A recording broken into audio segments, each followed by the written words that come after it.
comment soulager les maux d'estomac sans prendre de médicaments? Y a-t-il des méthodes naturelles pour mieux digérer, atténuer les désagréments courants comme les maux de ventre, les ballonnements ou les problèmes de transit? Comment utiliser la menthe, le cumin, le curcuma, gélules, tisane, méthode de cuisson? Que faut-il favoriser? C'est ce qu'on va voir avec nos spécialistes pour préparer les agapes. Mais avant, il faut comprendre comment fonctionne la digestion. Au cours de la digestion, les contractions mécaniques, les enzymes, les réactions chimiques permettent de transformer les aliments en nutriments infiniment plus petits pour permettre leur passage vers la circulation sanguine et atteindre ainsi les cellules de l'organisme. Vous allez voir ce qui se passe. Ce qui arrive au bol alimentaire, voilà, il est évidemment dégluti. Il va parvenir dans quelques instants à l'estomac. Voilà ici où des glandes vont libérer de l'acide chlorhydrique. Mais non, j'ai dit qu'on s'arrêtait. Voilà, de l'acide chlorhydrique ainsi que des enzymes, des pepsines, pour continuer de découper protéines et glucides. Le brassage, grâce aux contractions musculaires de l'estomac, dure 3 heures et va transformer les aliments en une véritable bouillie, donc qui va arriver ici au niveau de l'intestin. En l'occurrence, là, c'est le duodénum. Et à ce niveau, c'est au tour de la vésicule biliaire et du pancréas de libérer leur arsenal enzymatique pour viser plus particulièrement les graisses. Oui, parce que grâce aux contractions musculaires de la paroi, contraction musculaire de la paroi intestinale, le bol alimentaire progresse à une vitesse de 0,5 cm par minute. Les nutriments traversent au fur et à mesure la paroi des intestins pour arriver, comme vous le voyez ici, dans la circulation sanguine. Après 8 heures de digestion, tout ce qui n'a pas été absorbé poursuit sa progression dans le côlon. Ce sont les matières fécales. Elles sont au départ liquides, bon appétit, mais grâce à la présence de glandes sur le gros intestin, l'eau est réabsorbée pour déshydrater les matières fécales. La présence de milliers de bactéries va aussi contribuer à la bonne digestion. Cette flore intestinale se nourrit justement des déchets et responsables des flatulences, puisque ce sont ces bactéries qui les produisent. Et à tout ça, vous rajoutez la synthèse de vitamines, comme les vitamines B et K, nécessaires à l'organisme. Et puis les matières fécales, je vous l'apprends, sont accumulées tout en bas dans le rectum, avant, et je vous l'apprends aussi, d'être éventuellement évacuées. Et il faut entre 20 et 48 heures pour une digestion totale des aliments, mais si toutes ces étapes ne se déroulent pas correctement, eh bien les troubles vont apparaître. Pour répondre à vos questions, Alexandra Moreau-Bouronzo, qui est naturopathe, bonjour. Bonjour. Et puis le docteur Jacques Labesca, qui est médecin phytothérapeute, bonjour. Bonjour. Auteur de ce livre en forme toute l'année grâce aux plantes, aux éditions Ulmer. Voilà. Beaucoup de questions, vous vous en doutez. On commence avec celle d'Audrey. Est-ce que le chou et les pois chiches... Non, elle dit, le chou et les pois chiches me causent de gros problèmes de digestion, maux de ventre, aérophagie, gaz. Que faire? Ne plus en manger, sinon? Oui, sinon on ajoute par exemple du cumin ou du bicarbonate de soude dans la cuisson. Ça, c'est un vieux remède de grand-mère. Le bicarbonate de soude ajouté à plusieurs aliments dans la cuisson aide effectivement à mieux digérer et ne pas avoir des ballonnements. À chaque fois, par exemple, que ce soit les choux-fleurs, les haricots, les artichauts, tout ce qui fait flatuler, vous mettez un peu de bicarbonate de soude et ça fait disparaître le... Ça fait disparaître, c'est un grand mot. Après, ça dépend de tout un chacun, mais ça réduit. Ou bien d'autres plantes, d'autres aromates aux épices qu'on utilise normalement dans la cuisine. En fait, tous ces épices et tous ces aromates sont là pour nous aider aussi à la digestion. Et là, on peut en utiliser, je dirais, tranquillement dans tous les aliments. Une cuillère, qu'est-ce qu'on fait quand... le bicarbonate, non, moins qu'une cuillère. Enfin, ça dépend. Si vous mettez de l'eau avec vos pois chiches, vous mettez une cuillère à café. D'accord. Justement, concernant le bicarbonate, Hubert dit que pour digérer, elle prend du bicarbonate de soude.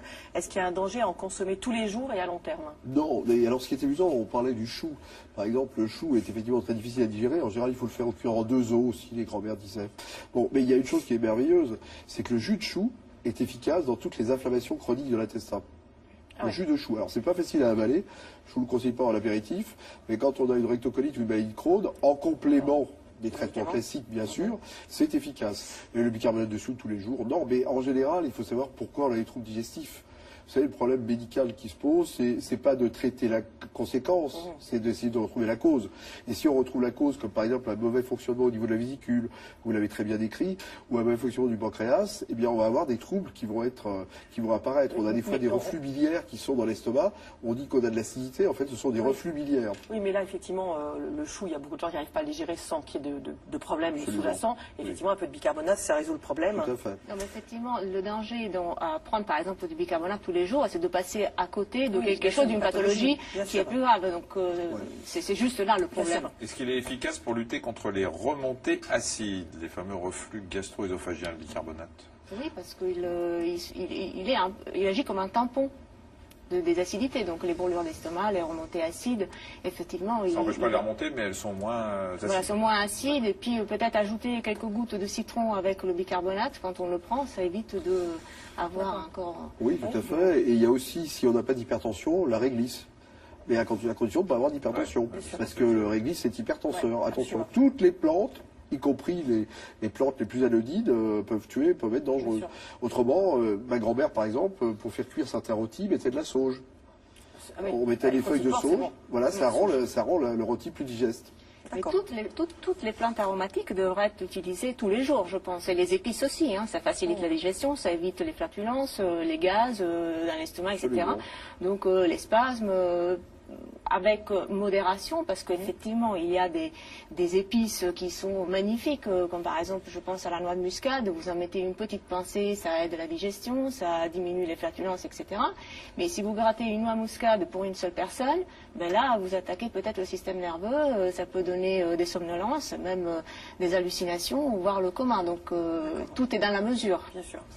J'ai souvent envie de rôter. Y a-t-il... Ça, je vous le confirme. Quand il a mangé un peu vite avant l'émission. Ordonnance, romarin, basilic. Allez, on va être plus pragmatique. Un massage du plexus. Allez, un massage du plexus au romarin et au basilic. Attendez, monsieur Jacques. C'est pas faux, Michel. Vous m'avez entendu. Est-ce que je ne sais vous êtes même à la pas... limite en permanence. Non. Il vous le dit. Madame, je pensais à la dernière fois que vous êtes invitée. Alors, attendez, qu'on soit bien clair, Marina. Vous m'avez déjà... Je ne sais même pas éructer. Je ne sais pas le faire. Vous savez bien être vous à la limite, confondez l'éructation et quand on fait... C'est ça. Comme ça. Ça, c'est parce qu'on a, justement, pas envie de rôter. Donc, est-ce qu'il y a des remèdes de grand-mère? Oui, ben, le remède de grand-mère, c'est un petit massage du plexus après le repas, avec du romarin et du basilic. Voilà, prenez de l'huile essentielle de romarin et de basilic. Vous faites un petit massage du plexus, vous faites faire un petit massage du plexus, et vous aurez... Vous allez masser le plexus après chaque déjeuner. On va voir ça. On en parlera. Ouais. D'accord. Il est où le plexus? Il est là, hein, c'est juste ici. Il est dans le creux de l'estomac. Parfois il est plus bas. Pas trop grand. À cause des plaquettes de chocolat. On masserait le plexus. D'accord. Alors, la tige de genre. Une question de Bibi. Question de Bibi, Michel. Bibi. J'aimerais savoir quoi prendre après le dîner pour une bonne digestion et un sommeil paisible, car parfois j'ai des lourdeurs. Bibi. Après le dîner. Je sais que vous vous appelez pas Bibi, hein, c'est Pas encore. Non. Après le dîner, on prend quoi? Eh bien voilà, c'est ce que je vous disais, le massage, pareil, le massage ou de la camomille. On peut prendre un massage de camomille noble après le repas, ou prendre quelques gouttes de camomille noble ou de menthe. Mais alors en sachant que si c'est le repas du soir, non, parce que la menthe est plutôt stimulante. Alors à ce moment-là, on peut prendre un petit peu de lavande. Si on a des difficultés à dormir, basilic, lavande, et ce sera ou mélisse. La mélisse est en plus plus détendante. Il y avait la fameuse eau de mélisse des Carmes qui permet à la fois d'éviter de rôter ou d'éviter d'avoir des malaises vagos, comme on dit maintenant, et d'avoir un sommeil qui se déclenche naturellement. Oui, il y a beaucoup de solutions. Et tout ça en tisane, ça marche bien aussi? Absolument. Tout ça en tisane, ça marche bien aussi, ou tout simplement le jus d'un citron avec un petit peu d'eau chaude à la fin, un tout petit peu. Ça peut le soir, parce que c'est la vitamine C. La vitamine C, oui. Voilà, le jus de citron, c'est le matin. Alors ça, c'est extraordinaire. C'est à la fois efficace contre les rhumatismes et des cures de jus de citron. Alors, un jus de citron, autant d'eau chaude. On peut sucrer un petit peu avec du miel, si on veut. Et là, c'est remarquable et ça lutte contre tous les problèmes d'inflammation qu'on peut avoir, y compris rhumatismaux. Et si on a en plus des problèmes, par exemple, des problèmes de digestion ou autres, eh ben, on rajoute une cuillerée à soupe d'huile d'olive. Voilà, c'est tout bête, et c'est pas cher, et c'est efficace. Et est-ce que c'est vrai qu'un jus de citron à jeun nettoie le foie, et est-ce bon d'en faire une cure après les fêtes? Alors, le jus de citron, il est bon, il est un bon drainant. Or, on dit qu'il est alcalinisant une fois qu'il est introduit dans l'organisme. En naturopathie, on dit que ça dépend un petit peu des sujets. Il y a certains sujets qui arrivent à bien métaboliser le jus de citron, donc il va être alcalinisant. Il y en a d'autres pour lesquels il reste pas si alcalin que ça, donc il reste un peu acide. Donc je dirais que ça dépend un peu du tempérament de la personne. Mais en règle générale, oui, c'est bon de faire... C'est pour ça que je parlais de rhumatisants, parce que les rhumatisants ont souvent des terrains acides, et le citron, là, va avoir... Et à condition de mettre la même quantité d'eau chaude. Attention, jamais pure, pour moi. Enfin, je sais pas. D'accord. Peut-on boire des infusions après repas, entre guillemets, donc c'est leur dénomination, digestion, élimination et bien-être, alternativement toute l'année, Peggy? C'est des infusions qui sont toutes prêtes, certaines sont après repas, certaines bien-être, etc. Est-ce qu'on peut alterner ça un soir sur deux? Alors je pense un peu le plaisir ou le confort de prendre quelque chose de chaud après le repas. Bien sûr, ça fait du bien, mais si on le prend pour une raison thérapeutique, je me poserais la question, comme on disait tout à l'heure, pourquoi je ne digère pas, qu'est-ce qu'il y a qui ne va pas? Parce que toute l'année, bien sûr. Mais si on le prend pour le confort et pour le plaisir, là il n'y a pas de souci. Mais plutôt que de prendre un café, par exemple, après le repas, qui est effectivement un stimulant, mais pas un stimulant très prolongé, l'infusion de sauge. L'infusion de sauge qui va vous stimuler, qui va stimuler la digestion, qui va vous donner le tonus, mais sans avoir la caféine liée au café. Et donc, on va être en forme et sans avoir le petit coup de barre qui suit la tasse de café. Parce que malheureusement, la tasse de café, ça ne dure pas. Alors ça, c'est intéressant parce que aujourd'hui, les jeunes... Oui, Kiki. Les pastilles, c'est vous qui Les pastilles de charbon peuvent-elles aider à faire disparaître les gaz après leur repas? Aujourd'hui, les jeunes ne connaissent pas ça. Moi, j'ai connu ça, les granules. Oui, exactement, les granules. En fait, c'est pas des pastilles, c'était les granules. Infect. C'était un fait qui vous rendait la langue toute noire. Maintenant, il y a des comprimés. Ouais. Avant, la langue était toute noire et tout. Absolument. Et on disait que ça absorbait les gaz. Pourquoi on nous donnait ça quand on était petits? Le charbon absorbe effectivement les gaz. Et ce qu'il a aussi, c'est qu'il absorbe aussi les médicaments. Il ne faut pas le prendre en même temps. Hein. L'argile, qui est aussi très bon pour tous les flatulences ou les problèmes de digestion. L'argile, l'huile d'olive dont j'ai parlé, et le charbon, il ne faut pas prendre les médicaments tout de suite après. Se mettre à la place des médicaments. Voilà, c'est à la place des médicaments ou à distance. Mais pourquoi on nous en donnait quand on était petits? Parce que ça absorbe les gaz et ça permet d'avoir une digestion meilleure. C'est vrai. On nous les donnait à titre préventif. Moi, je me souviens pas avoir eu des problèmes. L'huile de foie de morue. L'huile de foie de morue aussi était utilisée avec sa dose de vitamine D, qu'on redécouvre maintenant. Vous avez vu qu'on fait des dosages de vitamine D, mais qu'on ne fait pas sous forme préventif. Vous vous souvenez de tous ces trucs? Ou quand on vous badigeonnait au bleu de méthylène, les amygdales, vous n'avez pas eu ça? Non. Vous avez eu ça? Oui, oui, absolument. Et par exemple, l'argile, qui a la même fonction que le charbon, on peut l'utiliser aussi pour faire des cures, on dit comme ça, des détox un peu. Et je pense que le charbon, on vous donnait un cure préventive. J'ai une mauvaise haleine qui provient d'une digestion difficile. Ça, je vous confirme. C'était facile. Elle est facile, celle-là. Si vous balancez sur moi, je balance sur vous. Hein. C'est vrai qu'après le déjeuner, vous avez une sorte d'odeur un peu particulière. Y a-t-il un remède? Vous aviez bouffé un cimetière, vous voyez, c'est un truc, Y a-t-il un remède doux que je pourrais prendre? Si vous pouviez nous donner des conseils, ça me faciliterait le travail. Conseil doux, faciliter la digestion si vous avez une haleine. C'est la personne qui peut. Mais voilà, vous avez raison, on ne va pas en parler devant tout le monde. Allez, faites comme si c'était pas Marina. Comme si voilà, alors vous pouvez mâcher des feuilles de menthe, mais là aussi, faites attention à ce que vous mangez pour avoir évidemment ce que la personne, pas vous, mais ce que la personne mange ne lui convient pas. Et pour les mauvaises haleines, il faut quand même mieux consulter parce qu'il peut y avoir différents problèmes, problèmes dentaires ou autres problèmes. Les femmes grecques mâchonnaient des feuilles de menthe pour ne pas avoir une haleine videuse, parce que les femmes avaient interdiction de boire du vin, et surtout le vin grec était un vin qui marquait vraiment. Hein. Et quand les hommes rentraient, il fallait que les femmes soient absolument nickel, donc elles mâchaient des feuilles de menthe, donc ça doit marcher. Mais c'est vrai qu'il faut regarder souvent s'il n'y a pas un problème de vésicule. Souvent, il y a ce qu'on appelle des dyskinésies biliaires, alors c'est un terme très compliqué. Simplement, ça veut dire que la vésicule ne se vide pas quand elle devrait. Et donc, si elle ne se vide pas quand elle devrait, elle ne lubrifie pas la digestion et elle ne déclenche pas la digestion. Et donc là, il y a un petit rôle à faire. Je vous masserez la vésicule. Laissez ma vésicule tranquille. On va regarder un petit sujet parce qu'on a encore beaucoup de questions. On va parler des plantes. On peut utiliser, on vient de le dire, certaines plantes pour soulager les problèmes de digestion. Vous voyez ce reportage de Guillaume Morinet, Christian Mignard, Isabelle Gastebois. Un petit déjeuner riche en fibres, c'est la première chose qu'Amandine fait tous les matins pour améliorer les problèmes de digestion qui la gênent depuis plusieurs années. C'est vrai qu'avec tous mes problèmes intestinaux, j'ai forcément été voir des médecins classique. Donc on m'a donné des antispasmodiques, d'autres médicaments du même type ou bien des antidouleurs. Mais jusqu'à aujourd'hui, je n'ai pas eu de résultats satisfaisants avec ces traitements.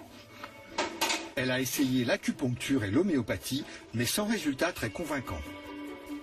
Si je me tourne aujourd'hui vers la phytothérapie, c'est aussi parce que j'ai pas eu de solution auparavant avec d'autres méthodes. Donc je dirais que c'est une dernière voie de recours s'il n'y en a pas d'autres. Alors qu'est-ce qui vous amène donc? Alors, eh bien, j'ai le ventre gonflé qui me tire. Parfois, ça se traduit par des colites. Qu'est-ce que vous appelez colite? C'est des douleurs violentes, aiguës. Comme des spasmes? Oui, c'est ça. Mais c'est une douleur telle que enfin, c'est tellement handicapant que... Ça vous gêne énormément? Oui, complètement. Au point de vue nerveux, comment vous êtes?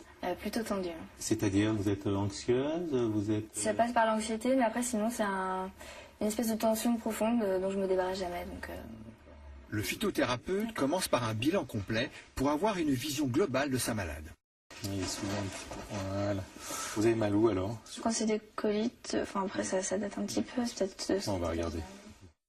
Les plantes que peut prescrire un phytothérapeute n'agissent pas comme les médicaments ordinaires. Elles sont une combinaison de produits actifs. Il faut donc les associer pour agir sur un symptôme. Donc, je vais vous donner quelque chose qui va vraiment avoir un visée digestif et quelque chose qui va agir aussi au point de vue nerveux. Je pense que les deux sont liés. Donc si on ne traite pas les deux, vous n'allez pas avoir de bons résultats. D'accord. Donc voilà, donc je vais vous donner une tisane à prendre. Si vous pouvez prendre matin et soir, ça sera bien. Et il y a 4 plantes, c'est le pharmacien qui va vous la préparer. Et vous avez donc surtout le carvi et la menthe poivrée qui ont une action digestive, justement, essentiellement pour vos ballonnements. Et en plus, la menthe poivrée a une forte action contre les spasmes, tous les spasmes que vous allez ressentir. Et le fenouil et l'aniver, ça a aussi une action digestive, mais c'est plus pour donner un bon goût à la tisane, parce que parfois, les plantes, c'est pas terrible. D'accord.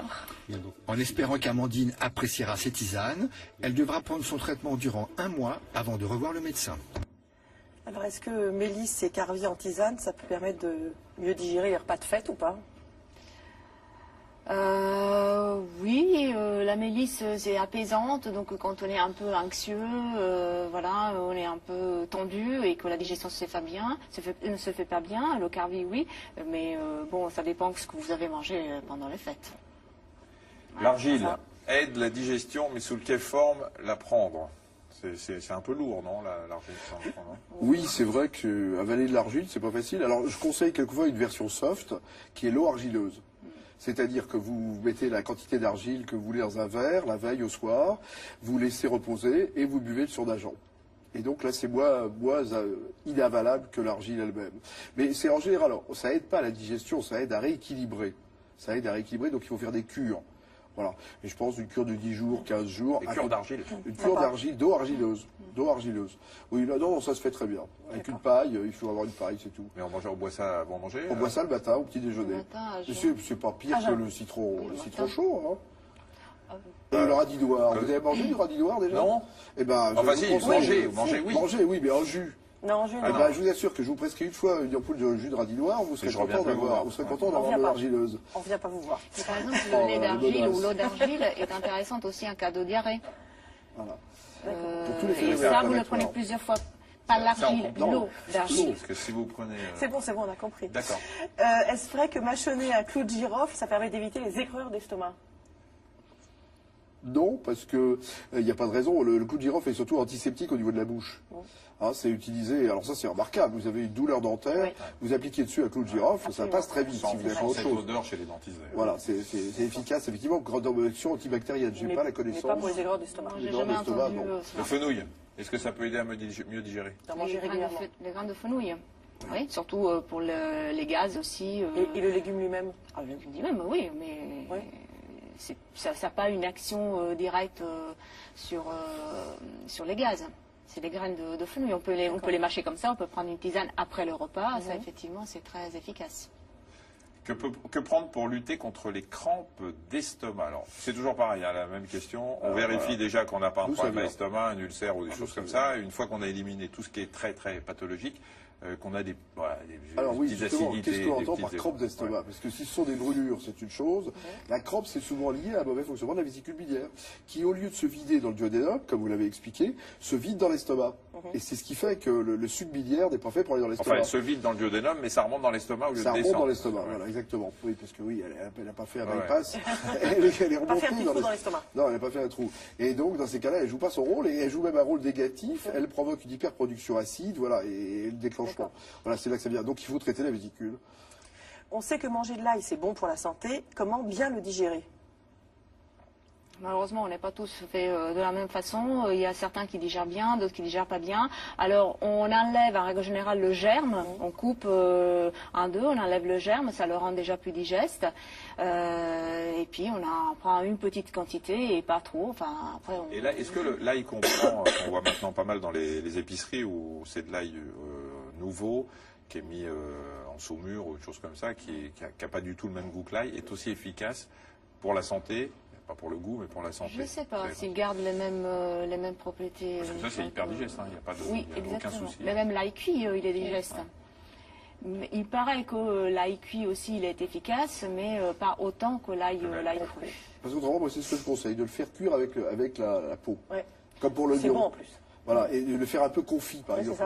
L'ail confit, c'est pommade, bon. On fait en pommade, on appuie dessus, et puis on le fait sur un rôti. Bon. Avec un petit foie gras. Vous le mettez au four, juste une tête d'ail même, une tête d'ail, et après vous appuyez pour faire sortir ça sur un petit pain grillé, c'est parfait. Avec un confit d'oignon et pour un foie gras. Existe-t-il des remèdes de grand-mère contre les nausées et vomissements de la grossesse, Karine?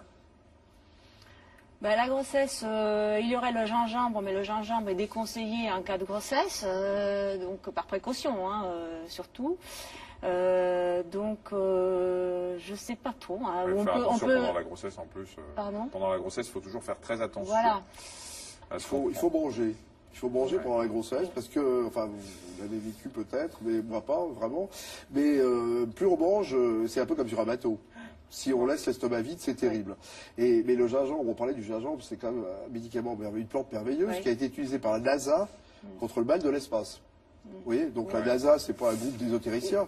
Ils l'utilisent contre le mal de l'espace chez les cosmonautes. Plutôt la racine, plutôt la peau, oui, il faut la racine. C'est toujours la racine, séchée ou fraîche. D'accord. Alors, on est plus en poudre, ça marche moins bien. Si, ça marche aussi. Je veux dire, c'est toujours la racine. Oui, d'accord, mais c'est aussi toute la préparation. Oui. D'accord. Bon, on va s'arrêter là. Juste un conseil, parce que tous les ans, avant les fêtes, les gens se disent, tiens, je vais prendre mon comprimé d'aspirine pour pas avoir mal à la tête après. Si vous buvez, c'est encore pire. L'alcoolémie, elle monte encore plus rapidement si vous prenez de l'aspirine. Donc, c'est pas un bon remède. Merci. Alors, je rappelle votre livre, Docteur Labescar, en forme toute l'année grâce aux plantes, chez Ulmer. Et puis les remèdes naturels pour les nuls. Excusez-nous, on nous a volé votre livre. Probablement un tel succès chez First Édition par notre invité Alexandra Moreau-Bouranzo.